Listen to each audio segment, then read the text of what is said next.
Bismillahirrahmanirrahim. Alhamdulillah wa salatu wa salamu ala rasulillah. Pour comprendre la prédestination, il faut savoir plusieurs choses. Première chose, c'est qu'Allah tabaraka wa ta'ala, il a la science. Et par sa science, il connaît le futur. Il connaît le passé, bien sûr, le présent et le futur. Et tous les détails de ce qui va se passer dans le futur, Allah tabaraka wa ta'ala le connaît. Rien n'échappe à sa science. Que ça soit petit ou grand, ce qu'on va manger, ce que les animaux vont faire, ce qu'on va bouger, combien de pas on va faire, combien de paroles on va sortir, rien n'échappe à la science de Allah tabaraka wa ta'ala. Lorsque Allah ta'ala a créé la plume suprême, donc il a créé le trône, il a créé l'eau, le trône, la plume suprême qui est un grand corps, il lui a ordonné d'écrire. Alors ce corps a écrit tout ce qui va se passer dans le futur, dans cette vie, tout ce qui va se passer est là écrit. Donc Allah ta'ala connaît le futur. Deuxième chose, Allah tabaraka wa ta'ala, il a la volonté et tout ce qui se passe dans ce monde passe par sa volonté.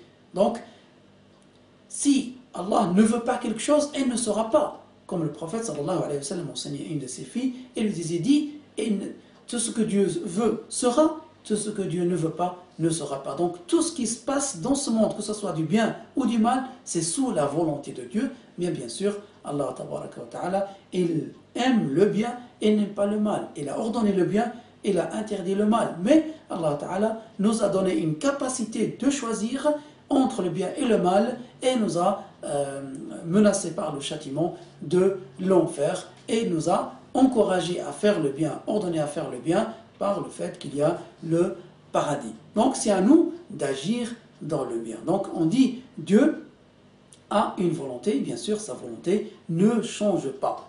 Et Allah tabaraka wa ta'ala nous a donné une capacité de choisir, ça veut dire qu'on peut choisir entre le bien et le mal. C'est pas qu'on est obligé. C'est pas qu'on est obligé de faire une chose au lieu d'une autre. Si on donne à quelqu'un un travail à 6 000 $ et l'autre le même travail à 14 000 $, on dit choisis. Bien sûr, on va choisir. Donc on a une capacité de choisir entre le bien et le mal. Et c'est pour cela qu'on sera jugé le jour du jugement.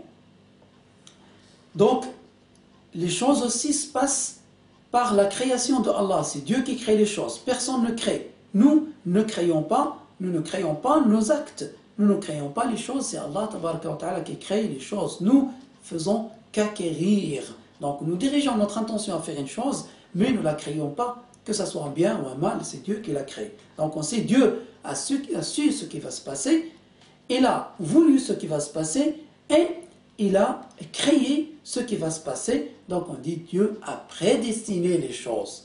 Dieu a prédestiné pour moi que tel jour je vais me réveiller et je vais voir un pauvre, je vais lui donner 10 francs, je vais lui donner 10 $, ou 10 dirhams. Pourquoi? Parce que j'ai réfléchi, j'ai dit voilà, je veux gagner un peu de récompense, j'ai vu un pauvre, ça m'a fait pitié, et je dis alors je sors 10 $, je donne à ce pauvre, comme ça j'ai de la récompense. Donc on dit Dieu a prédestiné pour moi que je donne à ce pauvre 10 $, et a prédestiné pour ce pauvre ces 10 $, parce que Dieu sait dans le non-commencement que moi, je vais me réveiller, je vais réfléchir pareil, et je vais sortir 10 $ et je vais les donner à ce pauvre. Donc on dit c'est quelque chose qui est mektoub, prédestiné, mais parce que Dieu sait ce qui va se passer. Donc nous, on ne peut pas faire autrement que ce que Dieu a prédestiné, parce que Dieu sait à la fin qu'est-ce qu'on va faire exactement.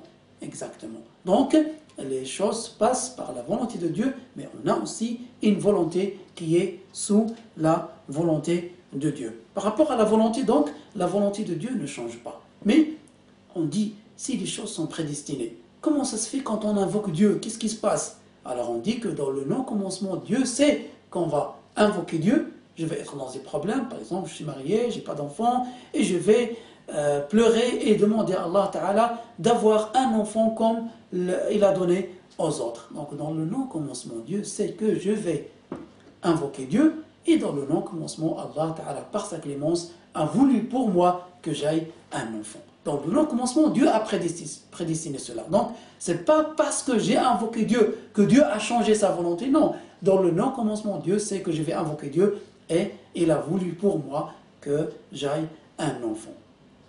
Et dans toutes les autres choses de la vie, les invocations, donc ne change pas la volonté de Dieu, ne change pas la prédestination, mais ça confirme que Allah tabaraka wa ta'ala connaît le futur et il a prédestiné toutes les choses avant la création des gens. Allah tabaraka wa ta'ala dit dans Surat Al-Falaq: قُلْ أَعُوذُ بِرَبِّ الْفَلَقِ مِنْ شَرِّ مَا خَلَقَ. Min sharri ma khalaq, ça veut dire que Allah Ta'ala a créé le bien, il a créé aussi le mal. Et dans la tradition de Jibril, quand Abu Hafs, Omar fils de Khattab, il a dit, on était assis avec le prophète jusqu'à ce qu'un homme est entré chez nous, il a des habits très blancs, des cheveux très noirs, on ne voit pas les traces de voyage sur lui, et ainsi de suite, vous connaissez l'histoire. Et il a dit au prophète sallallahu alayhi wa sallam: parle-moi de l'iman. Il a dit: l'iman, an tu'mina billahi wa malaikatihi wa kutubihi wa rusulihi wal yawmil akhiri wal qadari khayrihi wa sharrihi. Donc il a dit, c'est quoi la foi? Alors il a dit, le prophète sallallahu alayhi wa sallam, la foi c'est le fait de croire en Dieu, en ses anges, en ses livres, en ses prophètes, au jour du jugement, et en la prédestination du bien et du mal. Ça veut dire Dieu prédestine le bien et le mal, mais Dieu aime le bien et n'aime pas le mal. Mais Dieu a fait que c'est une épreuve sur nous. Ça veut dire qu'on a la capacité de faire le bien et le mal, mais si on fait le mal, on sera jugé sur cela le jour du jugement. Et il faut faire attention à certains qui disent: ouais, mais pourquoi, si Dieu existe, pourquoi Dieu il a fait qu'il y a des musulmans quand même qui se font mal, ainsi de suite. Alors ces gens-là sortent de l'islam, mais Allah a fait que ce soit des épreuves pour nous. Et les gens qui sont battus, ou les gens qu'on a pris leurs droits, ou les gens qu'on a tués, leur a fait du mal, ça ne veut pas dire que ce sont les pires des gens parmi les musulmans. Mais c'est des épreuves. Il y a des prophètes qui ont été tapés, il y a des prophètes qui ont été sciés en deux, comme le prophète Zacharie, ainsi que le prophète Mohammed a eu beaucoup de mal. Mais Allah Ta'ala aime le prophète Mohammed. Il est tout-puissant pour le protéger, mais Allah a fait que ce soit des épreuves, et on est récompensé sur ces épreuves le jour du jugement. Quand on patiente, c'est preuve de l'islam, preuve de la foi, preuve qu'on croit en Allah tabaraka wa ta'ala et qu'on est content de ce qu'il a prédestiné pour nous. Nous demandons à Allah tabaraka wa ta'ala de nous faire mourir sur l'islam. Wallahu tabaraka wa ta'ala a'lam wa ahkam.